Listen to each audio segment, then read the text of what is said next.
I think it's a beautiful thing all the way around. But the thing, like I said, the thing I appreciate most is how she handles it, how Trav handles it. You know, they just do it the right way, and they're not a distraction by any means. People always ask, are they a distraction? Absolutely not. This week in Travis Kelce's world had it all. Andy Reid teased funny wedding secrets. Swifties made karma jokes about an injured player. Jason and Kylie Kelce were seen at a funeral. Travis spent $1 million on gifts for the Chiefs. And it was revealed that Taylor Swift once had a fangirl moment over the script's lyrics. Well, there are a few I can't tell. But come on! Kelce and Mahomes are entering 2025 with very different vibes, hinting at KC drama ahead. On radio, Andy Reid was asked about a Travis Taylor wedding speech. He laughed, said he's got great stories, but some are staying in the vault. And she said, you know, one of my favorite lyrics is in one of your songs. I said, what? She said, a song called If You Ever Come Back. And there's a lyric in it which is, I wish I could still wish it was over, and I wish I could still give you a hard time. Naturally, the hosts press him, and Andy starts sharing the incredible things Kelce has done beyond the game. Deeds that rarely make the headlines. Turns out, the guy's got a heart as big as Arrowhead Stadium itself. Reid's admiration for his tight end runs deep, and it's not just because he snags passes like his hands are made of magnets. You're at the wedding, you're giving the best man speech, or you're giving a speech at the wedding. What's the one Travis Kelce story you want to tell to make sure everybody knows? Ooh. Well, there are a few I can't tell. But come on. Sure you can. Of course. Then the conversation shifts, and the coach gets asked about Taylor. Turns out, Andy actually knew her before Trav did, though he's not taking credit for matchmaking. Back in his Philly days, his family were big Swifties and even knew her parents. He and Taylor's dad connected over football, which makes sense since he's a huge fan.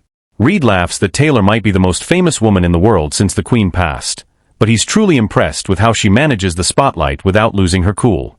When it comes to the couple, Reid's fully supportive. He points out that the NFL's seen a rise in female fans. While not entirely because of Taylor, the Swift effect is undeniable. And he's quick to stress that neither of them is a distraction. If anything, they've nailed the art of keeping their relationship strong while thriving under the constant glare of fame. I knew her before he knew her, so my family has been a big fan of hers, and you know, we know her father and mother and that whole deal. They're from the Philadelphia area, so Pennsylvania, and her dad's a huge football fan. So, you know, we hit it off with him, and then she became this famous person, and arguably the most famous woman in the world since probably the Queen passed away. But she sure handles it the right way, and that's the part I appreciate the most. Not that it was all tied into her, but she got a big part of that, and the NFL has bought into that too, so in supporting that. And I think it's a beautiful thing all the way around. But the thing, like I said, the thing I appreciate most is how she handles it, how Trav handles it. You know, they just do it the right way, and they're not a distraction by any means. Not everyone's exactly singing along to the Swift, Kelce love song, especially C.J. Gardner Johnson, who's been packing enough anti-Swift vibes to light up an entire stadium.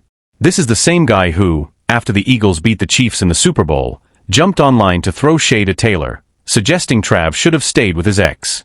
And in case that didn't get enough attention, he doubled down at the victory parade by sporting a hoodie with a message for Swifties that was anything but polite. Subtlety? Definitely not his playbook. Now fast forward to this week's Texans practice, and karma, or as Swifties call it, T-Voodoo, finally decided it was showtime. While covering John Mechie, Gardner Johnson suddenly went down with a leg injury and had to be carted off the field. Reports said he couldn't even put weight on it in the locker room. Normally, news like that sends shockwaves, but then came the twist. Insiders revealed his ACL was perfectly fine, the football equivalent of "you scared us for nothing." Texans fans exhaled in relief, flooding him with well wishes. Swifties, however, hit the comment section like it was game day, some calling it poetic justice, others declaring Tay Voodoo still undefeated, and a few keeping a running scoreboard of Taylor's opponents catching strangely timed bad luck.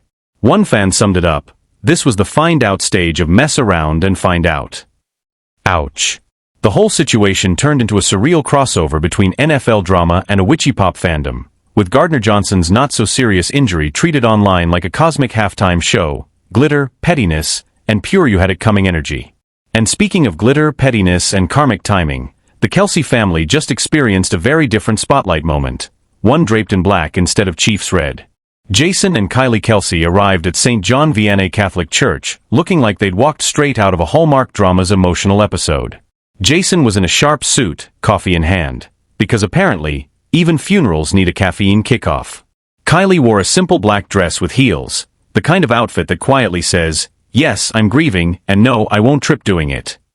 They blended into the crowd of mourners gathered to honor Morin Maguire, Ed Kelce's partner, travel companion, football convert, and co-adventurer, who passed at 74.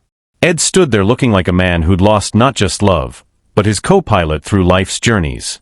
Hugs were exchanged, bagpipes filled the air, and pallbearers carried her coffin to a silver hearse in a farewell fit for a VIP.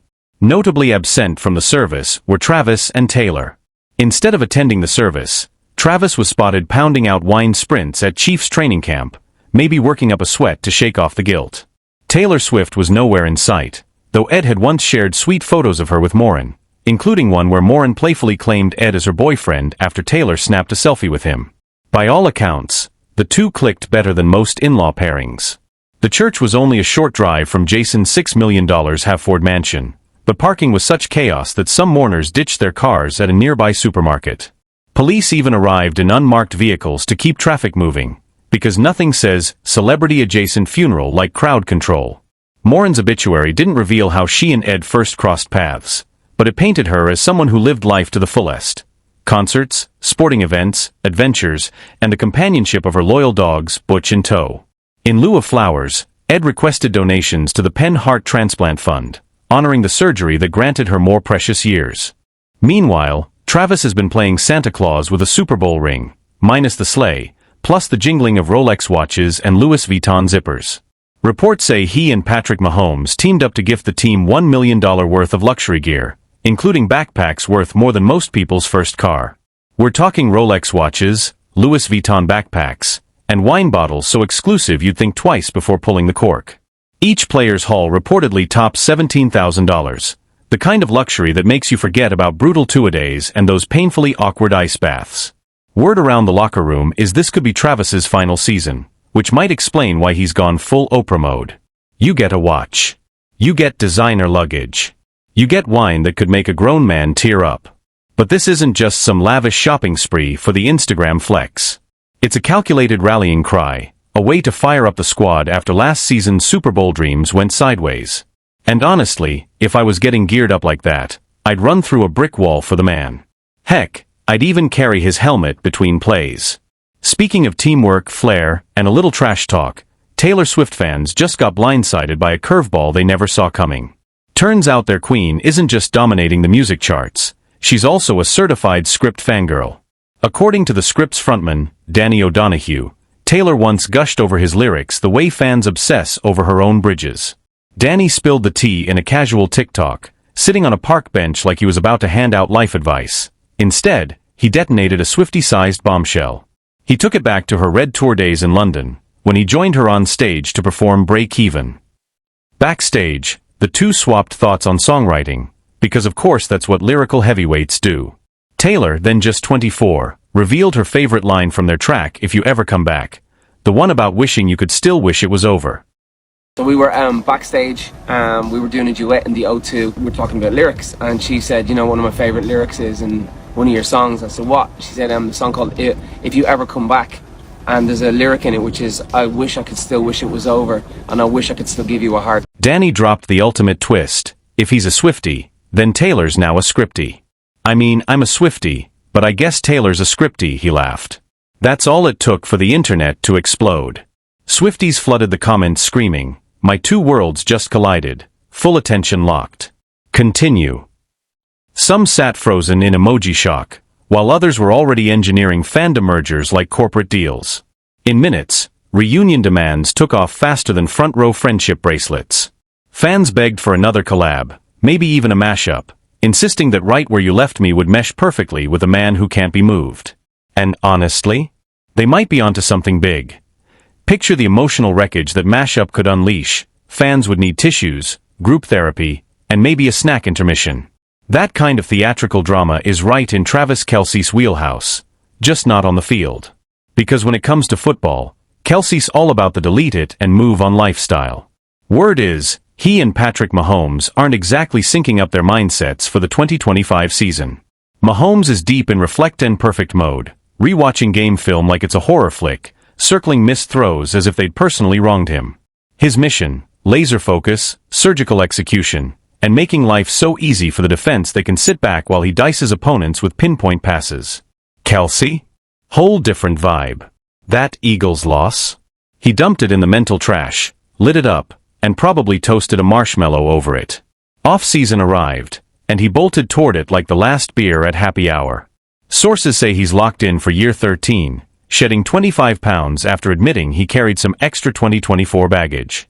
Now he's at camp in lean mode, looking ready to outrun cameras, selfies, and gossip. As for retirement rumors, he's shutting those down faster than Mahomes can call an audible. While Pat is in the film room perfecting spirals, Kelce's probably fine-tuning touchdown dances.